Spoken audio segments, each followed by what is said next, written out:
Oklahoma football has hired a new general manager, and his name is Jim Nagy.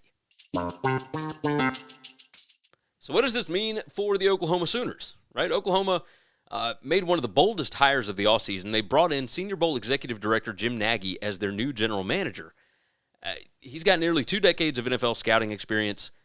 He interviewed for the New York Jets GM job in 2024. Nagy brings a pro-level approach to roster building, which is something that Oklahoma desperately needs as they adjust to life in the SEC. So the first question, why him? Why Jim Nagy? He's a scouting expert. He's taking over roster management for the Sooners. He spent 8 years running the Senior Bowl. He identified top draft prospects. He connected them with NFL teams. Before that, he worked nearly 20 years in NFL front offices as a high-level scout and a talent evaluator. The AD for Oklahoma, Joe Castiglione, today's evolving world requires skilled management of player contracts, multiple player acquisition pathways, and allocating resources. It's a lot of big words, but he's not wrong, right? The translation here is recruiting, retention, NIL, and a de facto salary cap that's now going to require some NFL-level roster construction. College football is adopting the new NFL GM model. Right? And Oklahoma is going to try and lead the charge here. There are multiple other guys that are GMs already at college programs. We did a video about James Blanchard in Texas Tech last week. Courtney Morgan is at Alabama. You know, there's a lot of them, and I think the most high-profile one is at North Carolina right now. The GM position is exploding in college football. Roster management is becoming a 24/7 business.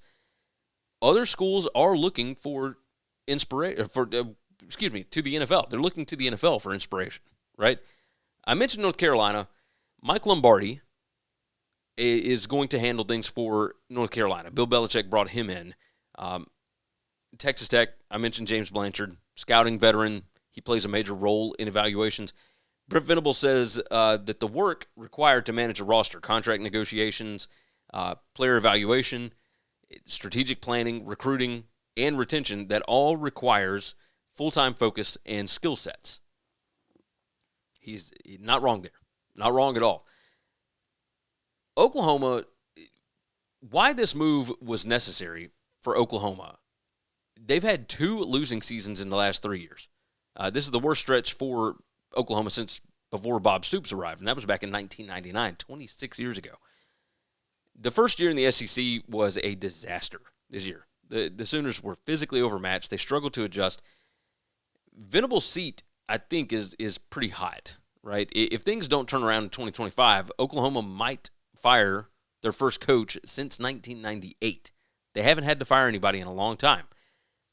So Nagy's job is pretty clear. Upgrade the talent, improve retention, and navigate this new NIL landscape. Now, how much he's going to be able to upgrade the talent with only a spring portal to go before the 2025 season, who knows? Who knows? And we'll talk about that more here at the end. More power in the front office, right? I think that's a good thing. You've got a new leadership structure at Oklahoma. Alongside Nagy, you've got former AT&T executive Randall Stevenson.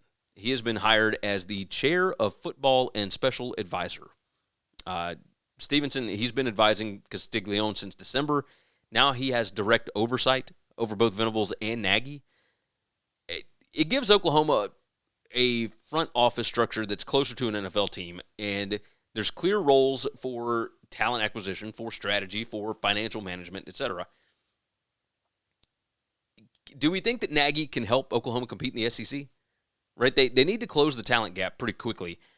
Roster depth and physicality probably need to improve. Gotta keep guys healthy. That's a big thing. That's probably going to be on the strength and conditioning program. But Nagy's NFL scouting experience could help Oklahoma hit some big gets in the transfer portal and in high school recruiting going forward. The Sooners, they can't afford another subpar season, right? Texas is thriving. The SEC is only getting tougher. This is a make-or-break hire for a make-or-break year. Kind of surprised that they didn't do it before now. Final thoughts on this. Will Jim Nagy's NFL-level roster management be enough to save Brent Venables and get Oklahoma back to national contender status?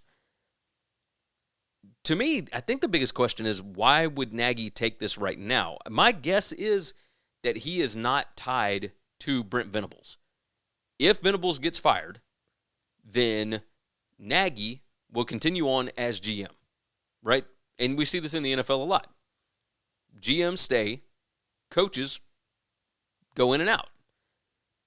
The difference is, in the NFL, players are going to play for a team, not a coach. In college, recruits are coming in to play for a coach. That's who they make their connections with. That's who their relationships are built with.